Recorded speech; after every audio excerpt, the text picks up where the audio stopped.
Un campo que para mí es muy importante es la expresión oral. Creo que es una asignatura pendiente para muchos. En el instituto es algo que se intenta trabajar, ¿no? De cara al alumnado, el hablar en público, el lenguaje no verbal.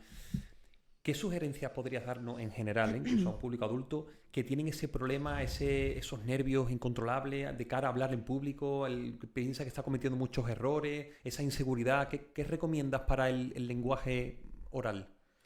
Escuchar. Fíjate que puede ser a lo mejor una paradoja, ¿no? Pero escuchar mucho.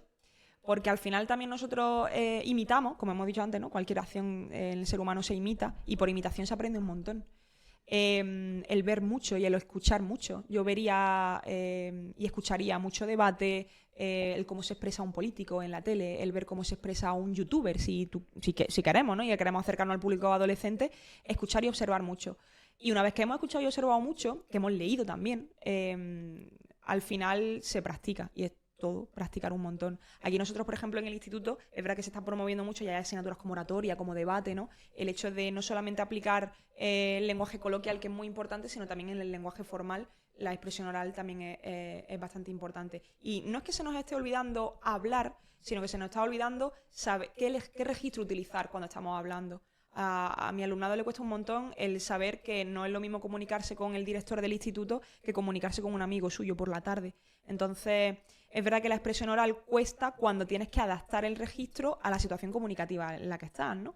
Entonces, esa creo yo que es la clave, más allá el de cómo enseñar a hablar también, ¿no? Cómo enseñar a hablar en público, porque al final muchísimos trabajos y muchísimos campos en el campo laboral hay que aprender a hablar en público. Pero más bien que hablar en público, qué registro tengo que utilizar para el público, para el que estoy hablando.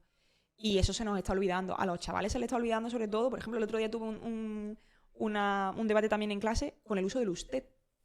Les cuesta muchísimo ahora, por ejemplo, a mi alumnado, hablo de mi alumnado, ¿no? A lo mejor alguien nos está escuchando y está diciendo, ¿pero qué dice? Pero si mis alumnos saben perfectamente usar el usted, no lo usan. Los míos al menos lo usan, no lo usan, no lo usan poco, o lo confunden, ¿no? Empiezan utilizando la segunda persona el tú normal y luego después el usted ya, o el cambio de pronombre, ¿no?